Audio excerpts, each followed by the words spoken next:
Fireside chat. It's been a popular panel discussion that we've had the last couple years to have a conversation around growing a business and doing it in such a way that it's an interview form. But first, before I go forward, I do want to thank Director James from DC. Can we give one more round of applause?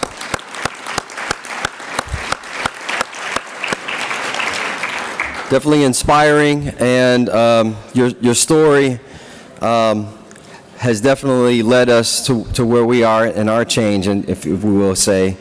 At this time, I'd like to welcome Mr. Larry James to the stage. He's not new to Central Ohio. He's a humanitarian, he's a philanthropist, and he's also a friend, as I consider. Mr. Larry James.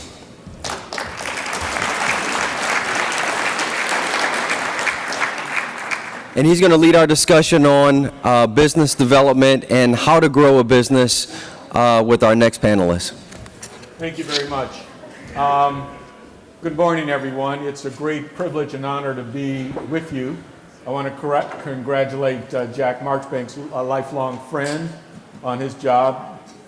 Dr. James, thank you very much for your kind words. My job is easy. Stephen Hightower, who is President CEO of Hightower Petroleum Company, is a poster child for what we are here about: inclusion, opportunity to grow, being in the room, making the best of what you have. He's been in business a lifetime, learned from his family. The boards he serves on are National Minority Supplier Development Council Board of Directors, the Cincinnati Zoo, Wright State University Foundation. He's been recognized as the national largest black business by Black Enterprise in 2017, CEO of the Year by the Cincinnati Business Courier.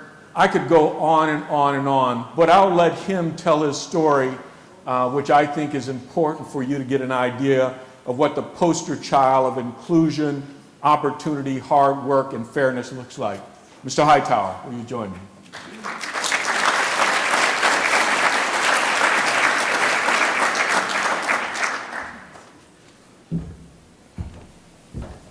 Thank you very much. You're quite welcome. What I'd like to start out with is just how you grew up in your family that kind of gave you your early work habits. Well, thank you very much for giving me this opportunity to talk about my story and what brought me here today. And I started early as a child in the janitorial business. My family started in 1956. So I was one of those kids that grew up in business and never actually went and got a job. And so from the time that at 6 years old, my mother was taking and father was taking us to the jobs, and we were cleaning baseboards and chair legs and things of that nature, because that's about how tall we were, to the time that I got 16 years old and was able to drive and actually led the truck crew and, would go to residential as well as commercial facilities, to the time that I was 18 years old, where I actually sold my first commercial contract and negotiated my first commercial contract. So I was one of those guys who never actually went and got a job and actually worked for anybody other than myself and our family. But that means I've never been unemployed either. So I've always been in business and have always strived to do more. And in that doing more, I started an industrial supply company and actually first a construction company in 1979, because I took our janitorial business and went union and started a union cleaning company with the building trades, which also had a union window cleaning company, which in Dayton and Cincinnati, we were doing high-rise buildings, the only union window cleaning company in that particular area at that time. And from there, started selling industrial materials, and lo and behold, the state of Ohio put a contract out for, they had a set-aside, and that set-aside actually came in under Rhodes administration, and that was House Bill 584. And The state was setting aside a lot of different products, and literally chairs and, coffee. It was pinto beans. I remember, just bidding on everything. I was very transactional, so I would go out and find a supplier and bid on that, whatever they were setting aside. And one day they set aside fuel. And, didn't know anything about fuel, wasn't in the fuel industry, but I was still very transactional and knew how to go out and find a supplier and bid on the fuel. And my first petroleum contract was the entire state of Ohio. And from that, in 1981, that's when I first started in the petroleum business. Let's go back to the early 80s and set the stage and the opportunity that House Bill 584 really gave to individuals, minority individuals, to participate in opportunity. What I serve as a model is this. Everybody needs a customer.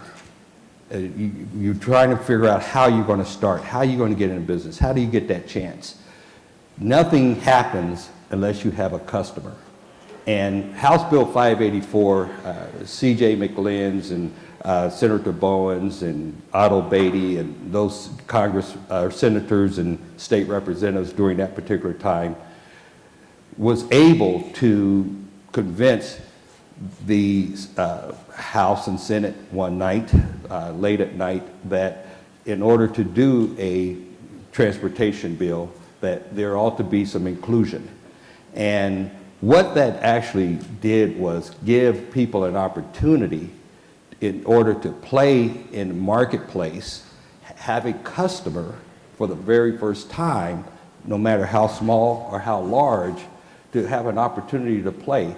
And any new business getting started, 1 out of 5 only make it, regardless what business that you're in. And what House Bill 584 gave me the opportunity is to have a customer. And now, whether or not I was smart enough, I had the right mindset in order to make that customer into a business, I happen to have done that. And it was only because I was able to have that customer and then utilize other programs, including the Department of Transportation Surface Transportation Act, which is the 5% Surface Transportation Act, which we actually fall up underneath today with the Department of Transportation, that gave us the opportunity to play. And without the opportunity to have a customer, there's no way to start. If you have a customer big enough, like the state of Ohio, then you can get someone like a Likens Oil who would quote, because they also wanted that contract that BP had had for 32 years. But BP wasn't willing to play and participate in the program, but a gentleman out of Milford was. And that gave me my opportunity to get a customer. And then it was up to me to mess it up or turn it into a business. And I chose over a period of time to turn it into a business. And today, High Towers Petroleum Company is in every state in the United States, Mexico, Canada, and an office in South Africa. We do primarily private sector. And I want to kind of touch on that a little bit, because when House Bill 584 first started, this room here would not look like it looks today, because, minority and diverse was African American, Hispanic, Asian, and so on and so forth. And this room was filled with that hue at that particular time. And we would have, everybody was just getting contracts, participating, having that opportunity. And then one day, you talked about something that happened in Richmond. A guy out of Columbus, Ohio, J.A. Croson, went to Richmond, Virginia, and he sued based off of the set-aside program. And that stopped everything. And all of a sudden, it was ruled unconstitutional. And all of a sudden, everybody was out of business. They stopped getting, the jobs just stopped, the opportunities, the contracts just stopped. And I was kind of a little more savvy because I grew up in a janitorial business. All of our customers were private sector. So I just jumped back into the private sector, okay, and kept on selling. Steve, can we go in a little more depth because Director James talked about doors closing and other doors opening. Would you zero in on how you adjusted, what relationships you had in the time period and those difficulties to put yourself in that space? Well, again, understanding I had already started the union cleaning company, and I was already working for the Galbraith company doing high-rise windows and things of that nature. So it was still quite easy. My mindset was still private sector minded because I was private before it was a set aside. So that was new to me versus for most people, it was their first opportunity to have a customer. So while it was a little bit easier for me to parlay back into the private sector and begin to sell in that marketplace, when you're new, and a lot of 8A companies in the federal sector suffer the same thing, that when they're out of the 8A program, they never got alpha of the government business, all right? And this is just an opportunity to get a start. And we've got to understand it is not the meal for life. So okay? if I am interested in breaking through this glass ceiling and getting in that business, particularly at that time, a young man comes to you or one of your children comes to you and says, "Dad, sir, how do I do this? How do I transition?" What do you tell them the ingredients, that special sauce that they need to make that happen? First of all, you got to pursue it. That's number one. You got to have the courage to say that I'm going to go after a General Motors or FedEx or AT&T, and knowing that even though that sounds bigger than you are today, that you can achieve it. Secondly, what little that you started with, you've got to do it with excellence. You got to do it with pride. You got to do it with integrity, and you got to do it consistently. And if you maintain, and that's what I did. I didn't mess it up. I figured out what I had to do very well, and that was invoice and pay my bills, okay? And that's all I was doing, just do that well, okay? If that was my way into the industry and that was all I was doing at that time, do that well. And then you start adding on to it, and you start finding out these things are not brain surgery. I can do that too. And you start bringing little things in. And, so it's just baseline doing the right thing every day, regardless of the circumstances. And you're going to be treated bad. I mean, this industry, the petroleum industry, how do I stand out here as the only African American wholesale distributor nationwide in the country? And just now, because of my success, I'm starting to see one-offs getting started because the industry did not accept being an African American in the business. And you got to understand, I don't have minority competitors. All of my competition are non-minority. So when I go and I win AT&T, or I go and win GM, or I go and win Duke Energy, I'm competing against BP. I take General Motors and Nissan and Honda from BP, okay? The largest suppliers in the country, I take Duke Energy from those suppliers in geographic areas where I'm not welcome. But I've learned the game. And learning the game is the key, because it's already said. You're not going to come in and create something new.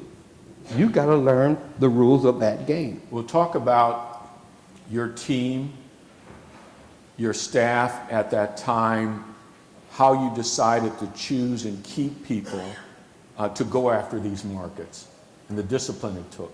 Well, it was only two of us, me and an accountant, and neither one of us got paid all the time. Right. So you did have somebody that was kind of loyal to you. That's that discipline to grow over a period of time and how you have the discipline not to grow too fast. Talk about that with the two of you and how you made the sell.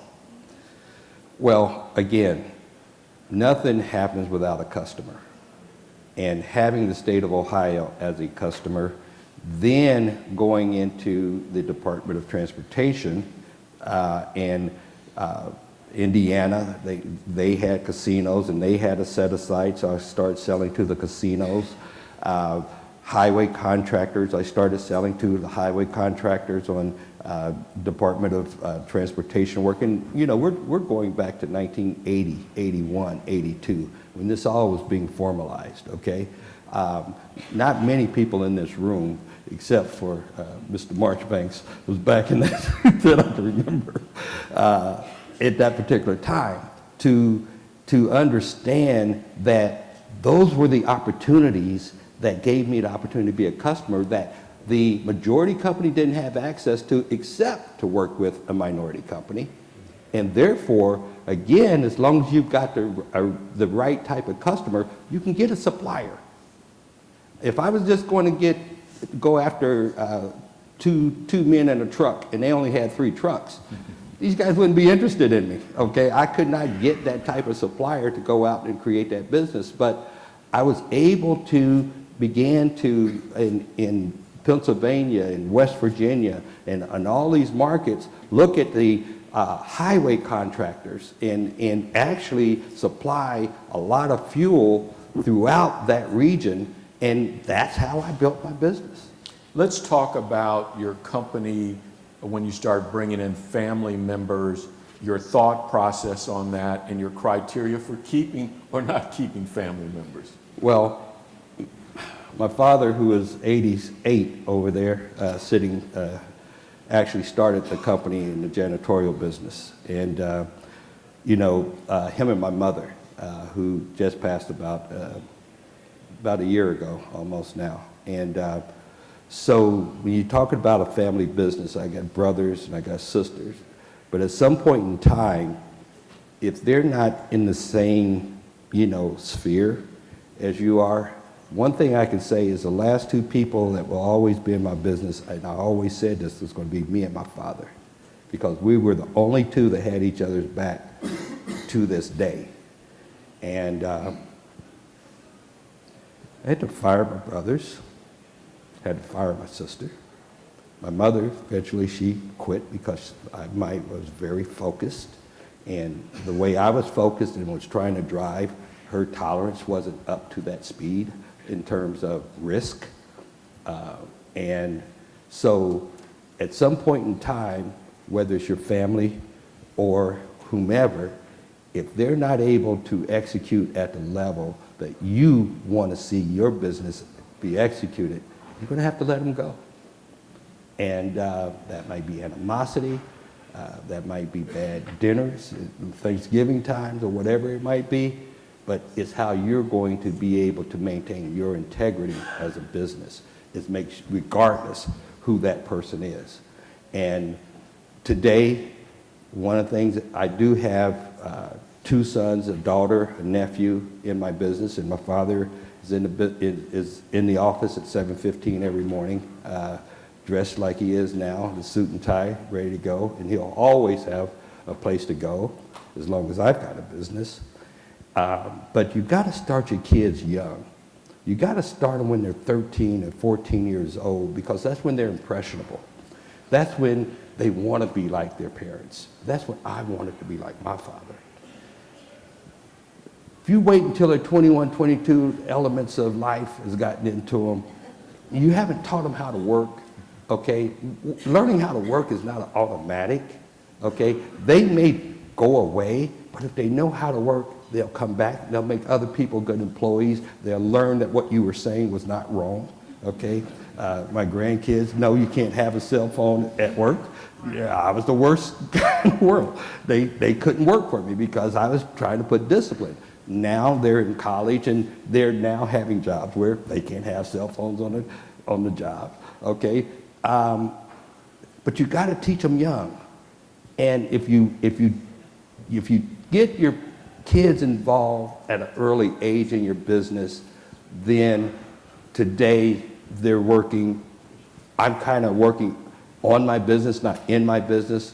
One son is the Chief Operating Officer of Hightowers Petroleum, Stephen II. Quincy runs the construction company. My daughter, who has sat in every seat, has always worked for the company, now basically does estimating as well as liaison between accounting and estimating. My nephew is the director for IT. We've got 60 employees. We're hitting it, but they're hitting it now because they learned that discipline. I did not give them the slack. Let me ask you this. Your parents' education, your education, and your children's education, and your philosophy on that, college, no college, work experience, what do you say to young people starting out on that point? Well, I would say if you're looking for a job, go to college, okay, and get a degree, because most institutions require that you have a degree to rise in a organized, public company or whatever that case might be. I don't have a degree. I went to school for 3 years and a quarter, and I said to myself, because I was working, I had 4 kids at the time I was 23 years old, I said to myself when I was 18 that 30 years from now, if I go and work for Armco Steel, which was a steel mill in Middletown at the time and still is there, I'd end up with a gold watch and a pension. But if I work for myself for 30 years, I ought to be in a different space.